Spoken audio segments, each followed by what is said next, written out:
महाभारत हो या रामायण, अनगिनत ऐसे पात्र हैं जो बिना किसी पहचान के ही बहुत त्यागपूर्ण जीवन जी के गए हैं। ऐसा ही एक पात्र रामायण में है, लक्ष्मण की पत्नी उर्मिला। जी हाँ, आज इस वीडियो में हम जानेंगे कि कैसे उर्मिला ने बिना पति के 14 वर्ष बिताए, क्या क्या बीता उनके साथ। उसने इन 14 वर्षों में क्या किया और लक्ष्मण उन्हें एक बार देखकर हंसने क्यों लगे थे। सब जानते हैं कि श्री राम विष्णु का अवतार हैं और लक्ष्मण जी शेषनाग का अवतार थे। बड़े भाई राम के प्रति उनका अगाध स्नेह था, इसलिए वनवास के लिए जाते समय भी उन्होंने अपने भाई का साथ नहीं छोड़ा। वनवास के समय में लक्ष्मण पूरी श्रद्धा भाव से अपने भाई भाभी की सेवा में लीन रहते थे। वहीं लक्ष्मण की पत्नी उर्मिला के बारे में अनेकों ऐसे प्रश्न उठते हैं कि आपको बता दें कि एक लेखक ने तो यहाँ तक कहा कि यदि रामायण में उर्मिला का पात्र ना होता तो शायद रामायण की कल्पना अधूरी थी। तब लक्ष्मण अपना कर्तव्य इस तरह नहीं निभा पाते। उर्मिला ने भी 14 वर्ष वनवास ही काटा था। उसका त्याग नारी शक्ति का प्रतिरूप है। जब राम, लक्ष्मण और सीता वन में जाने को तैयार थे, तब उर्मिला भी अपने पति के साथ जाने को आतुर थी। तब लक्ष्मण ने उन्हें समझाया कि हम छोटे हैं, हमारा कर्तव्य बड़ों की सेवा करना है। मैं अपने भाई भाभी की वन में सेवा करूंगा और तुम यहाँ मेरे वृद्ध माता पिता की सेवा करना, इसका तुम्हें पुण्य मिलेगा। उर्मिला के बारे में ये प्रचलित है कि वह नाग लक्ष्मी का अवतार थी और त्रेता युग में उसका विवाह शेषनाग के साथ हुआ था, जिसका अवतार लक्ष्मण जी हैं। ग्रंथों की अपनी एक अथाह सीमा है, उसका वर्णन शब्दों में कर पाना असंभव है। इन ग्रंथों के मुख्य पात्रों को सब जान भी पाते हैं, लेकिन कुछ पात्र उर्मिला की तरह अदृश्य रहकर भी अपना बहुत बड़ा योगदान देते हैं और इतिहास बना देते हैं। आप भी जब एक आम आदमी की तरह सोचेंगे कि कैसे एक स्त्री बिना किसी कसूर के अपने पति से 14 वर्ष तक दूर रहती है और अथाह वियोग को सहन करती है, उसके अतुलनीय बलिदान को आप आराम से समझ पाएंगे। जिस पहचान और प्यार की हकदार उर्मिला थी, वो शायद उसे नहीं मिल पाया। तो चलिए जानते हैं उनके इस अविस्मरणीय योगदान के बारे में। सब जानते हैं कि उर्मिला राजा जनक की पुत्री और माता सीता की ही छोटी बहन थी। उनका विवाह श्री राम के छोटे भाई लक्ष्मण से हुआ था। वनवास जाने के समय उर्मिला भी पति के साथ जाने के लिए बहुत गिड़गिड़ाई थी, लेकिन लक्ष्मण ने इसके लिए ये कहकर इनकार कर दिया कि हम दोनों के कर्तव्य अलग अलग हैं। लक्ष्मण ने कहा कि मैं अपने भाई भाभी की सेवा पूरे तन मन से करना चाहता हूँ, तुम यदि साथ चलोगी तो ये संभव ना होगा।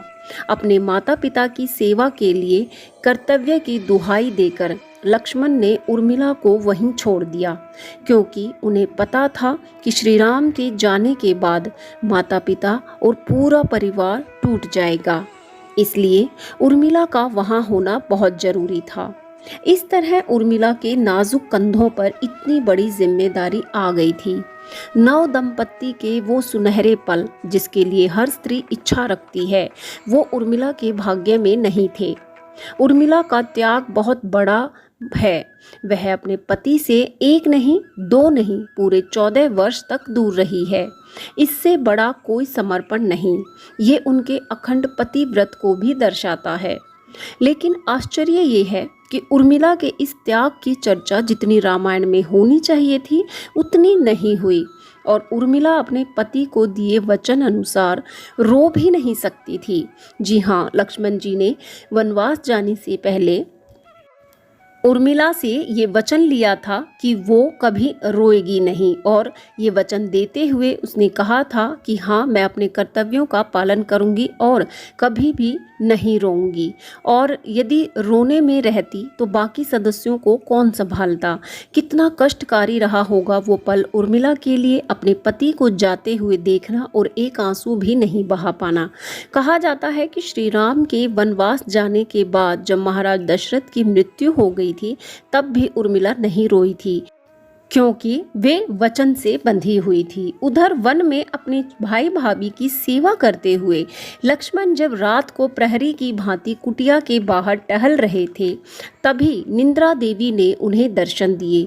तब लक्ष्मण ने कहा कि देवी, मुझे अपना कर्तव्य निभाना है, इसलिए मुझे 14 वर्षों तक इस निंद्रा से मुक्ति दे दीजिए।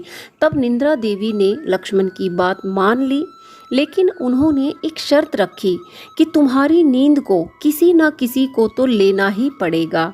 तब लक्ष्मण ने कहा कि उनकी निंद्रा उनकी पत्नी उर्मिला को दे दी जाए। दोस्तों, इसी वरदान के कारण ही उर्मिला 14 वर्षों तक नींद में रही और लक्ष्मण जी ने बिना सोए ही गुजारे ये 14 वर्ष। 14 वर्षों बाद जब लक्ष्मण, राम, सीता अयोध्या वापस लौटे तो उनके स्वागत में एक भव्य समारोह आयोजित किया गया था। उसमें भी उर्मिला निंद्रा की अवस्था में ही थी। तब ये देखकर सब अचरज में थे कि कैसे एक इंसान अपने काम भी कर रहा है और नींद भी ले रहा है।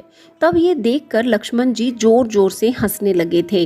तब लक्ष्मण ने सबको बताया कि जब वह उबासी लेंगे तभी उर्मिला की नींद खुलेगी। इसके बाद उर्मिला जाग जाती है, क्योंकि निंद्रा देवी के वरदान देते समय ये कहा था कि लक्ष्मण के अयोध्या लौटते ही उर्मिला की नींद टूट जाएगी और लक्ष्मण को सोना पड़ेगा।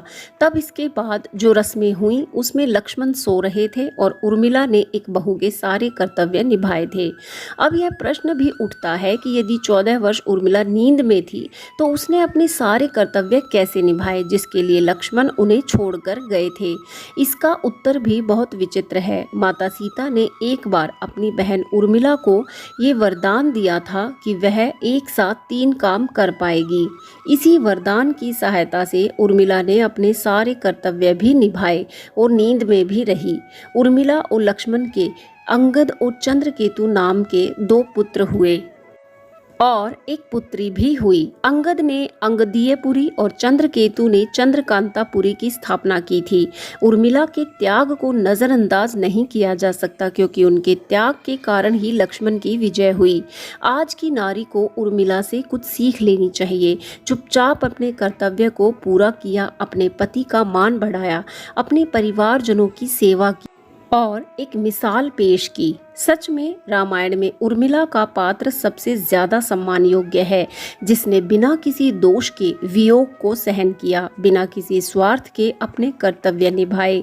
हम ऐसी नारी को बहुत ही सम्मान देते हैं और आप भी उर्मिला के किरदार से यही सीख सकते हैं कि कैसे बिना किसी स्वार्थ के अपने कर्तव्य निभाने वाले को भी जीवन में सब कुछ प्राप्त होता है। हालांकि आज के समय में ये गुण खत्म होते जा रहे हैं। आज धैर्य है ही नहीं। धैर्य के नाम पर लोग छोटी छोटी बातों पर क्रोध करके अपने व्यवहार को और भी नकारात्मक बनाते जा रहे हैं।